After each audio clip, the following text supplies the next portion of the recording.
நரேந்திர மோடி அவர்களே வருக வருக சொல்லுங்க. நாளைய பிரதமர் நரேந்திர மோடி அவர்களே வருக வருக. நாளை நாட்டின் நம்பிக்கை நட்சத்திரம் நரேந்திர மோடி அவர்களே வருக வருக.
மரியாதைக்குரிய சகோதரர், கொங்கு நாட்டில் இருந்து இங்கே வந்திருக்கும் தங்கம் எங்களது கூட்டணி தலைவர் ஈஸ்வரன் அவர்கள் பேச அழைக்கிறோம். தேசிய ஜனநாயக கூட்டணியை வெற்றி பெற செய்து தலைவர் நரேந்திர மோடி அவர்களை இந்திய நாட்டினுடைய பிரதமராக அமர வைப்பதற்காக இந்த சிறப்பான கூட்டம் இங்கே நடத்தப்படுகின்றது. இந்த கூட்டத்திலே கலந்து கொண்டிருக்கின்ற மேடையிலே அமர்ந்திருக்கின்ற பாரதிய ஜனதா கட்சியினுடைய தலைவர்களே, மறுமலர்ச்சி திராவிட முன்னேற்றக் கழகத்தினுடைய தலைவர்களே, இந்திய ஜனநாயக கட்சியினுடைய தலைவர்களே, புதிய நீதி கட்சியினுடைய தலைவர்களே, வெகு விரைவிலே நம்மோடு கூட்டணியிலே சேர இருக்கின்ற கட்சியினுடைய தலைவர்களே,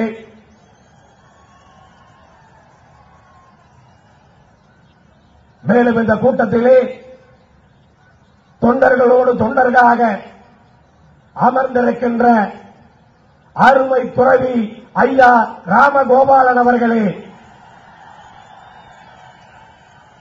அவர்கள் தலைமையிலே வந்திருக்கின்ற காதிப்படையே,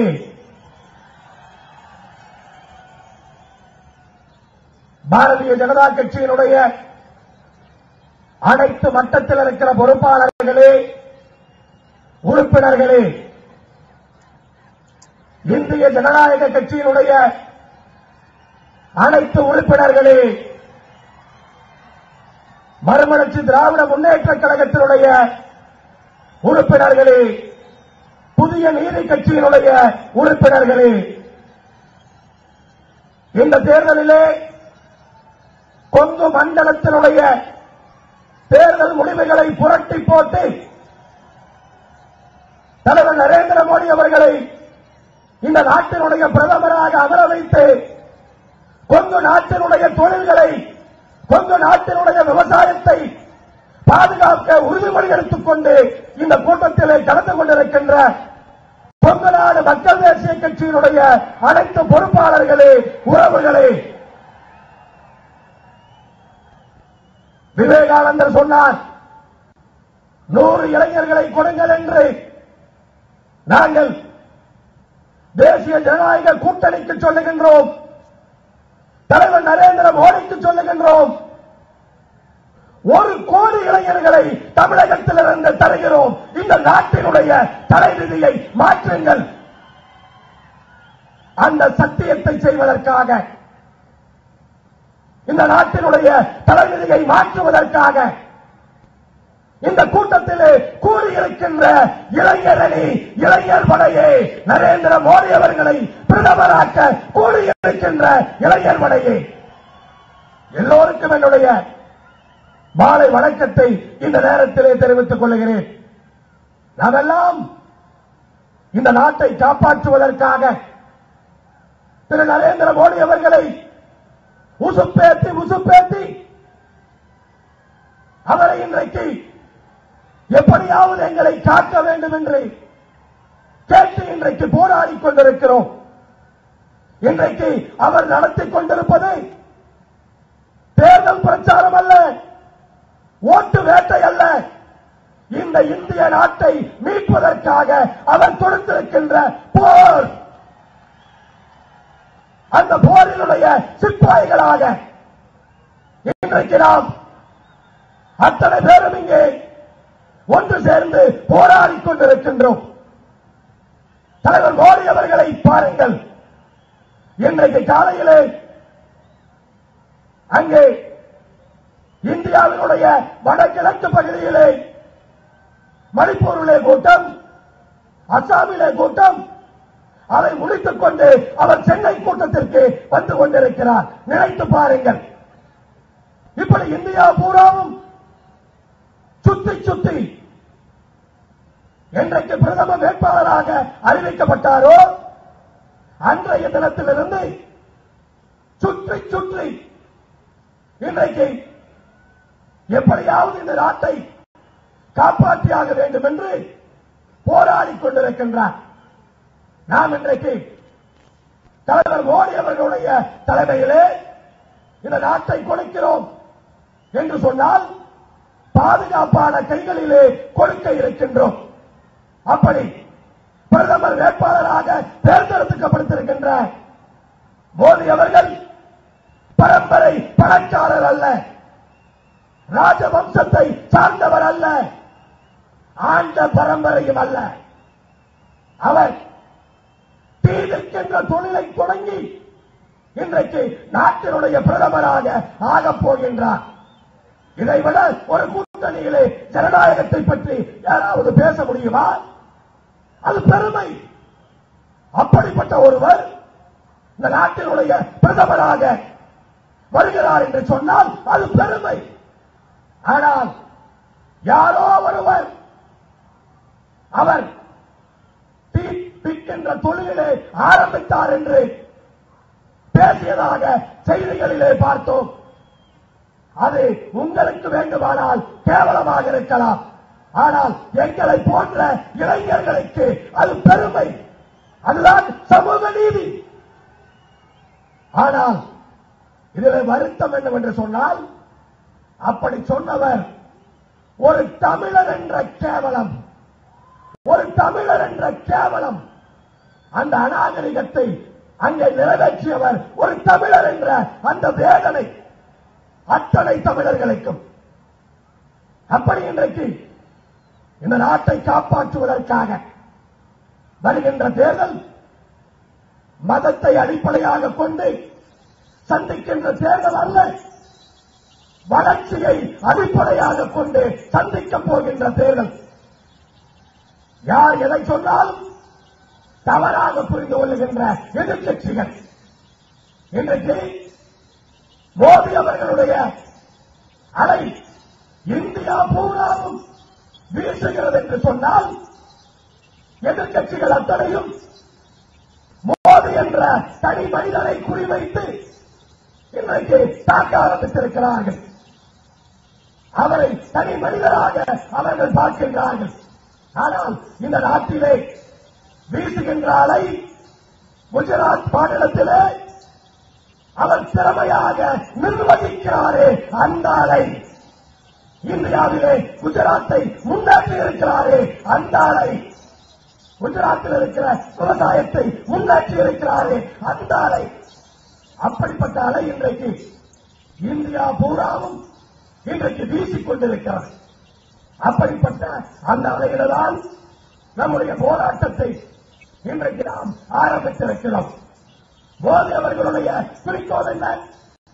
வீர குஜராத்தை என்ன செய்தார்? பொருளாதாரத்திலே இந்த நாட்டை முன்னேற்ற வேண்டும் என்று கங்கணம் கட்டிக் கொண்டு பணியாற்றுகின்றார். பொருளாதாரத்திலே இந்த நாடு முன்னேறிவிட்டால் ஒடுக்கப்பட்டவர்கள் கிடையாது, சமூக நீதியை பற்றி பேச வேண்டிய அவசியம் கிடையாது, ஏழை மக்கள் கிடையாது. இந்தியாவில் இருக்கிற அத்தனை பேரும் சமமான மக்களாக மாற்றப்படுவார்கள். அப்படிப்பட்ட ஒரு நிலைக்குத்தான் இன்றைக்கு மோடி அவர்கள் இந்திய தேசத்தை கொண்டு செல்லப் போகின்றார்கள். தெரியாதவர்கள் எல்லாம் பாரதிய ஜனதா கட்சிக்கு சமூக நீதி அங்கே கிடையாது, ஒடுக்கப்பட்டவர்களை பார்ப்பது கிடையாது, தாழ்த்தப்பட்டவர்களை பார்ப்பது கிடையாது என்ற காலம். நானே முன்னேறி சொன்னா அங்க எங்க ஒடுக்கப்பட்டவன், எங்க வசதி இல்லாதவன், நாட்டை முன்னேற்றுகின்ற அந்த வேலைதான் நம்மை காப்பாற்றும் என்பதை மக்கள் புரிந்து கொள்ள வேண்டும். இன்னும் குஜராத்திலே என்னவோ குஜராத்தில் இருக்கிற இஸ்லாமியர்கள் எல்லாம் மோடி அவர்களுக்கு எதிராக தினசரி போராட்டம் நடத்துவதை போல இங்கே தொலைக்காட்சி விவாதங்களிலே பல மேடைகளிலே ஒரு மாயை உருவாக்கிக் கொண்டிருக்கிறார்கள். நான் கேள்விப்பட்டேன், குஜராத்தில் இருக்கிற இஸ்லாமியர்கள் அத்தனை பேரும் மகிழ்ச்சியோடு இருக்கிறார்கள். வெளிமாநிலத்தில் இருக்கிற சில இஸ்லாமிய தலைவர்கள் குஜராத்தில் இருக்கிற இஸ்லாமியர்களை நாம் மோடிக்கு எதிராக போராட்டம் நடத்தலாம் என்று கேட்டபோது அவர்கள் மறுத்திருக்கிறார்கள். மோடியினுடைய தலைமையிலே குஜராத்திலே நாங்கள் நிம்மதியாக வாழ்ந்து கொண்டிருக்கிறோம், நீங்கள் இங்கே வராதீர்கள் என்று சொல்லியிருக்கிறார்கள். நான் கூட்டணியிலே தேசிய ஜனநாயக கூட்டணியிலே சேருவதற்கு முன்பாக கொங்கு மண்டலத்திலே சில இஸ்லாமியர்களை, சில இஸ்லாமிய அமைப்புகளை கேட்டேன், நீங்கள் எல்லாம் என்ன நினைக்கிறீர்கள் என்று கேட்டேன். அவர்கள் சொன்னார்கள், எங்களுக்கு மதத்தை பற்றி பேசுவது முக்கியம் அல்ல, நாங்கள் இந்தியர்கள், நாங்கள் இந்தியர்கள், இஸ்லாமியர்கள் என்று எங்களை பிரித்துக் கொள்ளாதீர்கள். இன்றைக்கு அவர்கள் எல்லாம் நாங்கள் இன்றைக்கு இந்த நாட்டிலே இந்தியர்களாக நாங்கள் வாழ்ந்து கொண்டிருக்கின்றோம். அவர்கள் சொன்னார்கள், எங்களுடைய பொருளாதாரம் முன்னேறுவதுதான் முக்கியம், மதத்தை பற்றி பேச மாட்டோம், அந்த பொருளாதாரம் முன்னேற வேண்டும் என்று சொன்னால் திரு நரேந்திர மோடி அவர்கள் பிரதமராக வர வேண்டும், அப்போதுதான் இங்கே பொருளாதாரம் முன்னேறும், நாங்கள் வாழ முடியும் என்று சொன்னார்கள். இன்றைக்கு மதத்தை பற்றி யார் பேசுகிறார்கள்? மதத்தை பற்றி பேசுகின்றவர்கள் இந்த நாட்டினுடைய பொருளாதாரத்தை சீர்குலைத்தவர்கள், பொருளாதாரத்தை முன்னேற்றுகின்ற பாதையிலே தோற்று போனவர்கள், இன்றைக்கு வெளியுறவு கொள்கையிலே தோற்று போய் அந்நிய நாடுகள் எல்லாம் இந்திய நாட்டை அடிமை போல பார்க்கின்ற ஒரு வேலையை செய்தவர்கள் மதவாதம் என்று இன்றைக்கு பேசுகிறார்கள். இப்படி இந்த நாட்டினுடைய இளைஞர்களுக்கு நல்ல வழியை காட்ட முடியாதவர்கள் இன்றைக்கு மதவாதம் என்று பேசுகிறார்கள். அப்படி பேசுகின்றவர்கள் அத்தனை பேரும் அவர்கள் எண்ணங்களை மாற்றுகின்ற அந்த நிலைமைக்கு கண்டிப்பாக வருவார்கள் என்ற நம்பிக்கை. ஊழலிலே திளைப்பவர்கள் மதவாதம் என்று பேசக்கூடாது. நான் நேற்று தொலைக்காட்சி விவாதத்திலே கூட சொன்னேன், எங்கள் கூட்டணியிலே தேர்தல் பிரச்சாரத்திலே மதம் என்ற பேச்சை பேச மாட்டோம், நீங்கள் தயாரா? எத்தனை கட்சிகள் எங்களை பற்றி மதம் என்று பேசாமல் நீங்கள் தேர்தல் பிரச்சாரம் செய்வீர்கள் என்று கேட்டு நாங்கள் தயார். மதத்தை சொல்லி நரேந்திர மோடி அவர்கள் எங்கும் ஓட்டுக்களை கேட்கவில்லை. அப்படி இந்த நாட்டை கொண்டு செல்ல அவர் விரும்பவில்லை என்பதை நாம் இன்றைக்கு புரிந்து கொள்ள வேண்டும். பாரதிய ஜனதா கட்சிக்கும் அதனுடைய பிரதமர் பொறுப்பை ஏற்கின்ற ஐயா நரேந்திர மோடி அவர்களுக்கும் நான் கேட்டுக் கொள்வதெல்லாம், எங்களுடைய தமிழக முதலமைச்சர் வாரத்திற்கு 2 தடவை கடிதம் எழுதுகின்றார். அந்த கடிதங்கள் எல்லாம் இப்ப இருக்கின்ற பிரதமர் பார்க்காமலே குப்பை தொட்டிக்கு போட்டு விடுகின்றார். நீங்கள் பிரதமராக பொறுப்பெடுக்கும் பொழுது அந்த கடிதங்களை உடனுக்குடன் பதில் சொல்ல வேண்டும் என்ற கோரிக்கை உங்களுக்கு வைத்து, அதே போல எங்களுக்கு நம்பிக்கை இருக்கிறது, நரேந்திர மோடி அவர்கள் பிரதமராக ஆனார் என்று சொன்னால் இங்கே தமிழகத்துடைய முதலமைச்சர் கடிதம் எழுத கை வைத்தார் என்று சொன்னால் அந்த பிரச்சனை டெல்லியிலிருந்து தீர்க்கப்படும் என்ற அந்த நம்பிக்கை எனக்கு இன்றைக்கு முழுமையாக இன்றைக்கு இருக்கின்றது. அப்படி இன்றைக்கு புதிய ஜனநாயகத்தை புதிய மாற்றுப்பாதையை தேசிய ஜனநாயக கூட்டணி வருகின்ற தேர்தலுக்கு பிறகு இந்த நாட்டிற்கு கொடுப்பதற்கு உறுதி கொண்டிருக்கிறது என்ற நம்பிக்கையிலே இன்றைக்கு இங்க வந்திருக்கின்ற இத்தனை லட்சம் தொண்டர்கள், இன்னும் பல வாகனங்கள் வழியில் இருக்கின்றது, இன்னும் வராமல் இருக்கின்றது. அப்படிப்பட்ட வாகனங்கள் மோடி அவர்கள் வருவதற்குள்ளாவது இங்கு வந்து சேர வேண்டும்.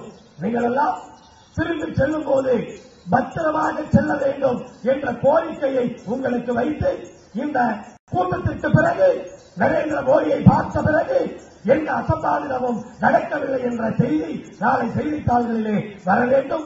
அதை நீங்கள் எல்லோரும் உறுதி செய்ய வேண்டும் என்று உங்களுக்கு சொல்லி இந்த நாட்டை ஒரு மென்மையான பாதுகாப்பான கரங்களிலே கொடுப்பதற்கு நாங்கள் கூட்டணி சேர்ந்திருக்கின்றோம். நரேந்திர மோடி அவர்களை பிரதமராக ஆட்சி காட்டுவோம். அந்த நம்பிக்கை எங்களுக்கு இருக்கின்றது. முடியும் முடியும் முடியும் முடியும் முடியும் முடியும் முடியும் முடியும் முடியும் முடியும். நன்றி, வணக்கம்.